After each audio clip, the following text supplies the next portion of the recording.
padre en Televisión Española. Bueno, antes que darle la palabra a mi amigo Javier, que está aquí por muchos motivos.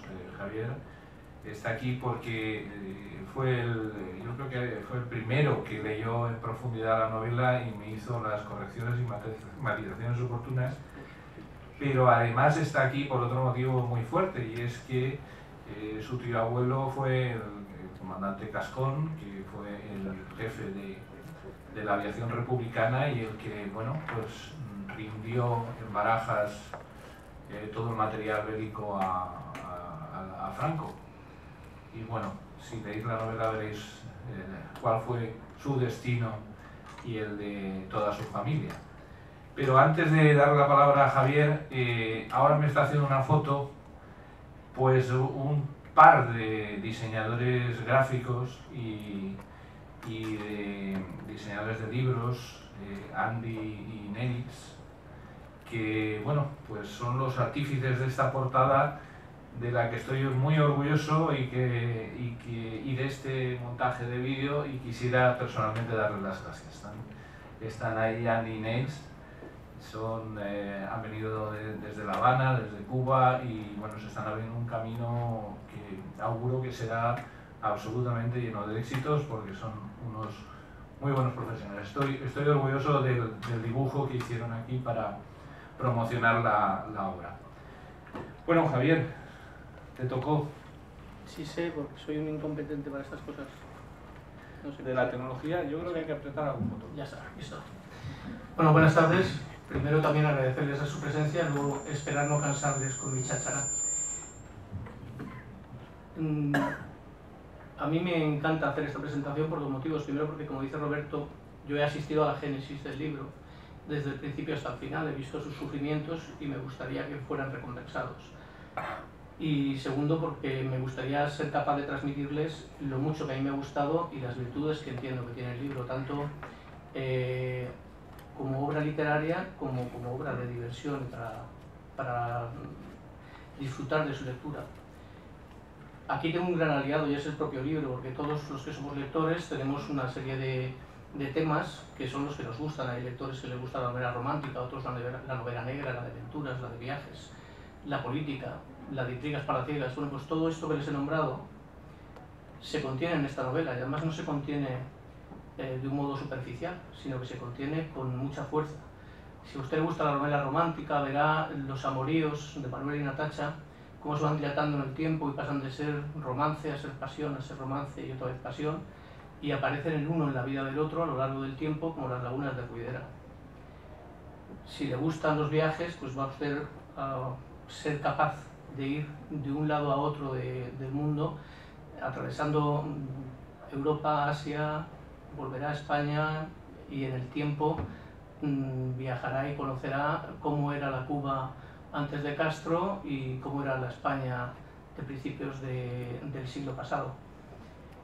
Si le gusta la novela negra, pues bueno, asistirá a una serie de tramas urdidas entre los servicios secretos soviéticos y americanos, en los que el protagonista, Manuel Lambdok, se encuentra sumido, y muy a su pesar, continuamente en la guerra de poder, la Guerra Fría, entre esas dos potencias.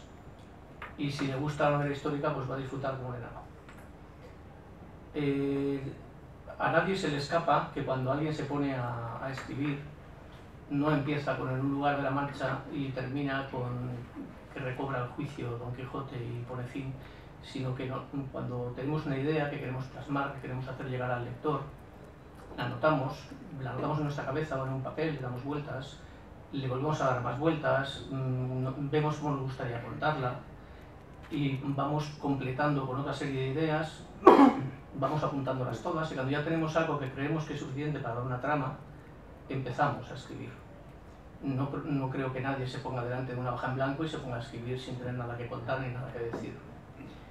Y en este orden de cosas, para aligerar el trabajo del creador, pues hay una serie de astucias o de mecanismos.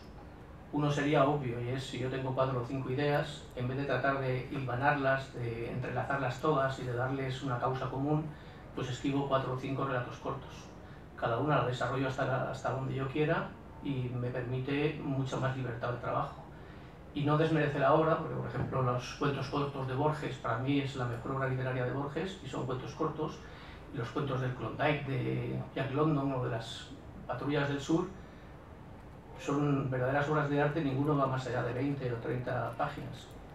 Roberto esto lo desechó, y aunque tiene en el libro tramas para escribir 6 libros diferentes o 22, pues los une todos, y eso es un trabajo absolutamente brutal. Porque para darle forma, para hacerlo creíble y para hilvanar todas esas ideas y todas esas tramas paralelas, hay que ser un verdadero artista.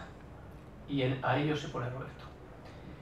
Lo siguiente que se puede hacer cuando tienes que contar tantas cosas es, ya que vas a meter muchas historias juntas, por lo menos que el escenario te sea propio. Y entonces la mayoría de los escritores escriben hablando, bien reconocen que es o no la ciudad donde viven. Por ejemplo, Stephen King es de un pueblo que se llama Portland, en el estado de Maine, y todos los libros de Stephen King, prácticamente sin excepción, se desarrollan en Maine. La mayoría de ellos reconoce que es Portland y otras veces no dice que es Portland, pero son las calles de Portland, son los monumentos de Portland y los edificios de Portland, porque él se siente cómodo, no tiene que crear el escenario lo conoce perfectamente. Si yo estoy hablando de mi ciudad, de Valencia, que llevo 40 años viviendo aquí, no tengo que preocuparme, sé dónde está la calle Colón y sé dónde estoy poniendo a mi personaje cuando digo que se va al Teatro Tailia. Sin embargo, si tengo que crearme ese escenario de una ciudad como Vancouver, que no está en mi vida, pues tengo que documentarme. Roberto le parece que hablar de Valencia es poco, se le queda pequeñito y se le va un poco la mano. Entonces, en vez de hacerlo en España, pues va moviendo sus personajes prácticamente por todos los continentes, menos en África Negra y Australia. Entonces los mete igual en Asia, que los trae a Europa, los lleva a Nueva York, a Centroamérica, Sudamérica, al Caribe, y los pasea por todos lados. De cada uno de esos puntos nos da un esbozo suficiente, pero que no llega a cansar ni a quitar la atención, para saber en cada momento dónde estás y cómo era la vida en ese momento. Porque, por ejemplo, cuando nos habla de Cuba, no nos habla de la Cuba que conocemos ahora o que podemos conocer, sino de la Cuba precastrista, que era un verdadero burdel y una sala de juegos de los americanos. Y esa es la Cuba que se refleja en el libro, lo que una vez más obliga a mucha mayor documentación.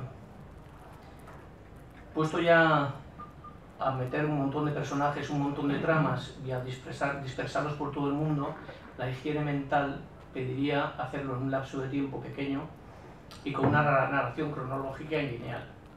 A Roberto esto le parece fácil, y entonces la trama la distribuye en casi un siglo, en varias décadas de vida de muchos personajes. Mezcla un montón de personajes y además, para darle un puntito más de dificultad, no habla solo el narrador, sino hay 2 narradores, el narrador y el narrador principal realmente, que es el protagonista de la novela. Hace flashback también, con lo cual unas veces estás a principios de siglo, otras veces estás en este siglo, otras veces estás hablando de cómo era una cosa que era anterior a donde tú estás en ese momento hablando, y todo esto, cuando lean ustedes la novela, verán que lo hace de tal modo que es fácil. Nadie tiene que estar pendiente de dónde estás en cada momento ni de quién está hablando, solo leamos. Él ha hecho el trabajo, nos ha digerido toda la novela, y lo único que hay que hacer es leer y va ensayando fluidamente, sabes en cada momento quién está hablando, quién te está contando la historia, no te marea, no te manda de un lado para otro como una pelota de ping-pong y tú no sabes dónde estás. En cada momento sabes dónde estás, qué es lo que está pasando y cómo es la trama. Eso es una labor de escritura absolutamente brutal, para facilitar la labor al lector y que el lector sepa en cada momento cómo está y dónde está. Y ya por último, si ya has cogido todas estas cosas, las has metido a dar la vuelta por todo el mundo, has elegido un tiempo histórico brutal, lo que procura hacer la gente que escribe novela histórica es no meter demasiados personajes históricos, sino solo 2 o 3. Y ello porque es relativamente fácil que alguno de los lectores o muchos de los lectores conozcan muchos de esos personajes históricos, y te arriesgas a poner en boca de personajes históricos cosas que no habrían dicho, anacronismos, a situarlos en unos lugares históricos donde no podían estar o no debían estar en ese momento. Roberto también le parece fácil y mete un montón de personajes históricos. Y aquí, hasta donde yo alcanzo, todos los personajes históricos que salen están en el momento adecuado, en el lugar adecuado, están donde estuvieron. La mayoría de las cosas que se ponen en su boca están documentadas. Hablando de la persona que más conozco, que es mi tío, al que he nombrado, muchas de las frases que dice, muchas de las situaciones que dice están documentadas y yo las conozco, las he estudiado, y muchas otras, cuando pertenecen a la imaginación, a la inventiva de Roberto, estoy seguro que Manuel Cascón las habría suscrito, que es otra gran virtud, porque muchas veces se ponen personajes históricos, palabras en boca de personajes históricos que seguramente en ese momento ellos no habrían suscrito. Entonces, todo esto hace que sea un libro absolutamente recomendable, no hay que darle muchas vueltas, es un libro que va a gustar a casi todo el mundo, que le guste leer porque tiene de todo y mucho. Está muy bien escrito y es ameno y es muy fácil de leer, no hace falta tener nada al lado. Por otra parte, toca un tema que siempre está de actualidad desde hace 75 años, que es nuestra guerra civil y la Guerra Fría. Y hablando de la Guerra Civil, hay un escritor que ha escrito hace poco un libro sobre la Guerra Civil, que es Slava Galán, y el libro se llama Una historia de la Guerra Civil que no va a gustar a nadie. Y se llama así porque, comentándolo con Arturo Pérez Reverte, le dijo a Arturo, ¿y ahora en qué estás trabajando? Y dice, pues es una historia de la Guerra Civil, pero la tengo todavía por hilvanar y estoy preocupado porque es una historia en la que no soy maniqueo y no va a gustar a nadie. Ni siquiera tengo título. Dice, pues ponle ese porque ese es bueno. A Roberto le pasa igual. Roberto no es maniqueo. Evidentemente sus ideas políticas y su educación se plasma en la novela, pero no todos los de un lado son malos, no todos los de un lado son buenos, nadie tiene la razón absoluta. Y esto hace que no se llenan sensibilidades y que todo el mundo pueda leer la novela y no va a molestar gravemente a ninguna de las dos Españas de Machado, salvo que uno sea un descerebrado, en cuyo caso da igual que le moleste. Y nada más, yo no tengo nada más que decirle. Les agradezco el haberme aguantado este sermón.